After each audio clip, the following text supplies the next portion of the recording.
నాకు తెలిసిందల్లా 11:45 నుంచి 2 గంటల వరకు పోలింగ్ జరిగింది. ఆఖరి మనిషి తెల్లారుజామున 2 గంటలకు ఓటు వేశారు అని చీఫ్ ఎలక్టరల్ ఆఫీసర్ గారు చెప్పింది చెప్తాను. నెంబర్ 2, మీరు అనేది ఫామ్ 17C. ఫైనల్గా పోలింగ్ అయిపోయిన తర్వాత పార్టీల అభ్యర్థుల ఏజెంట్ని పిలిచి, నాయన ఇక్కడ 1000 ఓట్లలో 800 ఓట్లు పోలయ్యాయి, ఇదిగో మెషిన్ నొక్కితే టోటల్ వస్తుందండి ఈవీఎం. ఈ టోటల్ 800 ఉన్నాయా లేదా? ఉన్నాయి కదా. 800 టోటల్ అనేది ప్రిసైడింగ్ ఆఫీసర్ కూడా ఎప్పుడు తెలుస్తుందండి? నొక్కి తర్వాత తెలుస్తుంది కదా. అంతకుముందు ఆయనకే తెలిసే అవకాశం లేదుగా.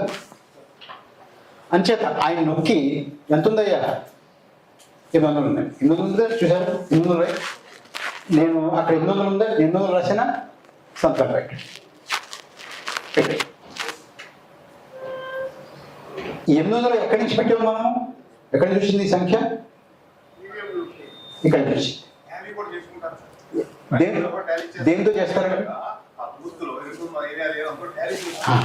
ఒక్క నిమిషం ఉండండి. అన్నీ కూడా ఒక్క నిమిషం ఉండండి. నేను కూడా బూత్లో ఉన్నానండి. నేను పోటీ కూడా చేశాను. అలా కనపడతాను. పోటీ చేసే కనపడండి. నేను కానీ చేశాను.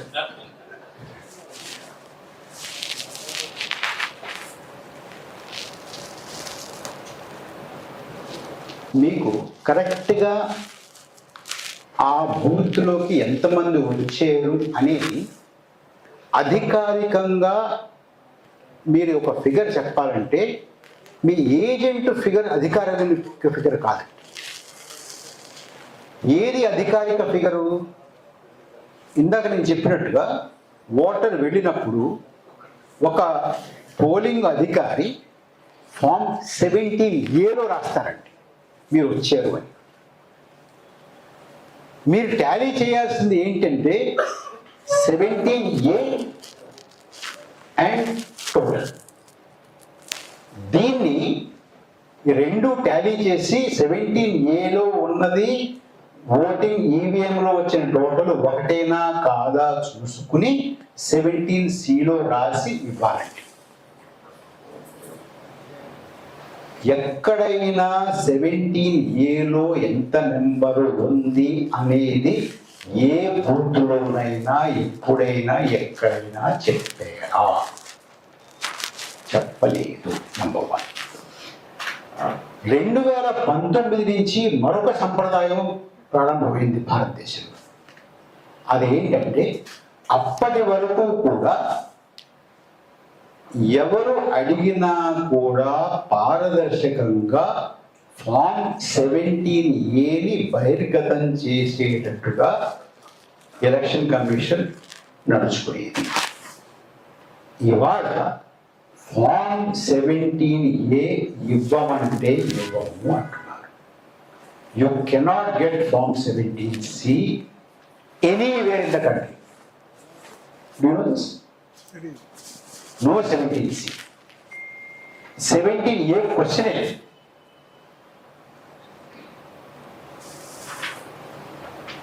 Presiding officer diary questionnaire. Slipper questionnaire. Video recording questionnaire. CCTV footage questionnaire. ఇది మొండిగా నిరాకరించేటటువంటి వారు 2025 డిసెంబర్ వరకు నిరాకరించేవారు. ఇవ్వమంటే ఇవ్వమనేవారు. హర్యానా ఎలక్షన్ అయిన తర్వాత, హర్యానా ఎలక్షన్లో కూడా ఇదే జరిగిందండి, మహారాష్ట్ర ఎలక్షన్లో ఇదే జరిగింది, జార్ఖండ్ ఎలక్షన్లో ఇదే జరిగింది. అనేక ఎన్నికల్లో ఇదే జరుగుతూ రావడంతో హర్యానా ఎన్నికల తర్వాత మహమ్మద్ ప్రాచా అనేటటువంటి ఆయన పంజాబ్ హర్యానా హైకోర్టులో ఒక కేసు వేశారండి. కేసు వేసి ఏమన్నారంటే నాకు హర్యానాలో 17C కావాలి, హర్యానా అసెంబ్లీ ఎన్నికలలో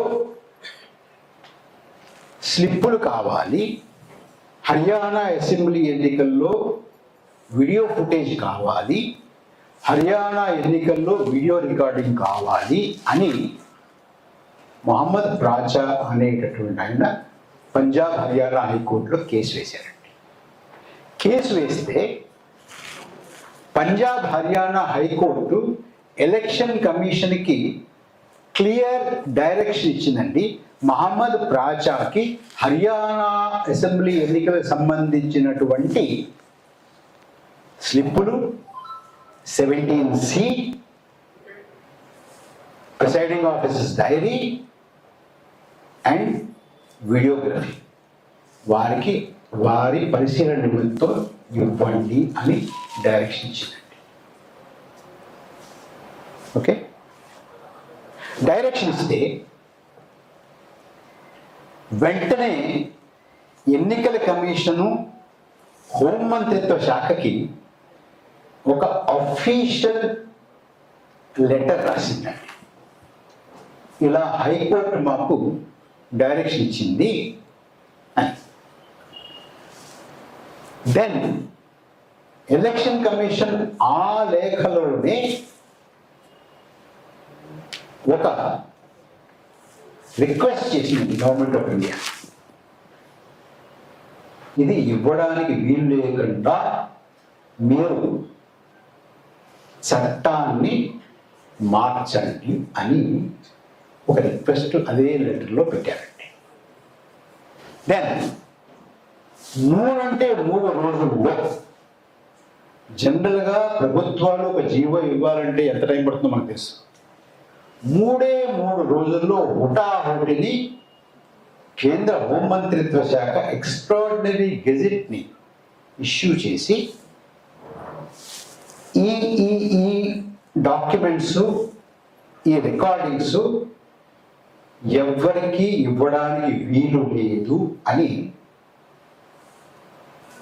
election commission of India conduct of election rule number 93 sub class 2ని అమెండ్ చేస్తూ ఒక ఉత్తర్వులు జారీ చేసిందండి.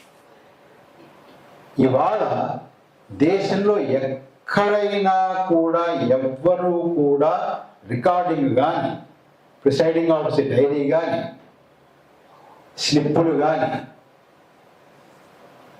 CCTV కెమెరాల ఫుటేజ్ కానీ తీసుకునేటటువంటి అవకాశం లేదండి. నా పాయింట్ ఏంటంటే వై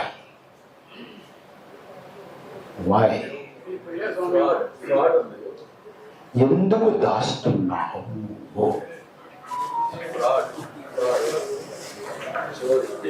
అది సార్ రీకన్సిలేషన్ మాత్రం ఉంటుంది సార్. బూత్ వైజ్ కౌంటింగ్ అన్నప్పుడు ఆ 800 ఓట్లు పోలేదు అంటే ఆల్ పార్టీస్ అక్కడ ఉంటారు. అది దాని మీద మాకు అవగాహన కలిగింది.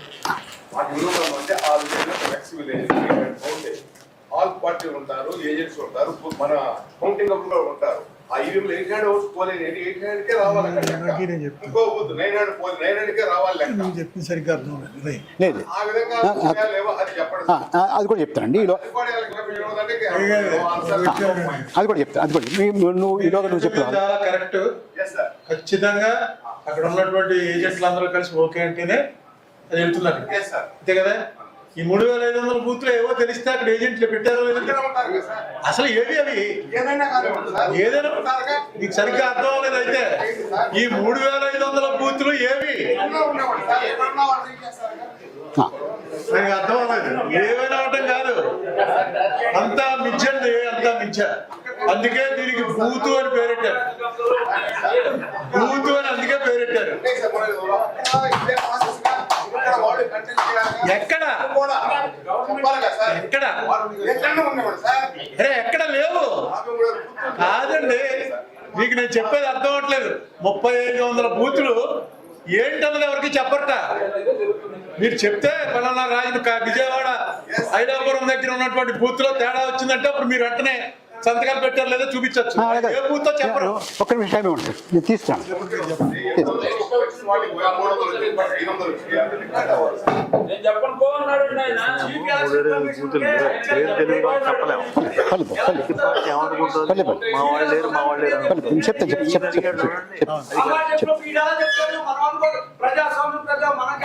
ఒక్క నిమిషం సార్, ఆవేశపడకండి సార్, ఆవేశపడేది ఏం లేదు ఇందులో. కరెక్ట్ చెప్పింది కరెక్ట్ కాదు సార్, అయ్యి దీనికి కూడా చెప్తారండి. ఒక్క నిమిషం ఒక్క నిమిషం తీస్తాను. అదే అది కూడా 100% మాలో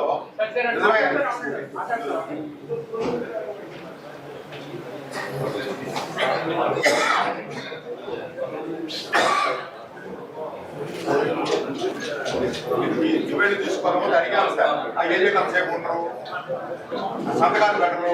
ఇది ఏదో చెప్తున్నాను జస్ట్ అంతే. మీటింగ్లో మీకు ఫండమెంటల్ గా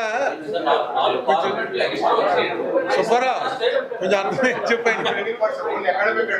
ఖచ్చితంగా మీరు చెప్పింది కరెక్ట్. ఆ 3500 బూతుల్లో చూడాలి. ఆ 3500 బూతుల్లో మన ఏజెంట్ల సంతకాలన్నీ ఉన్నాయి లేదా అని.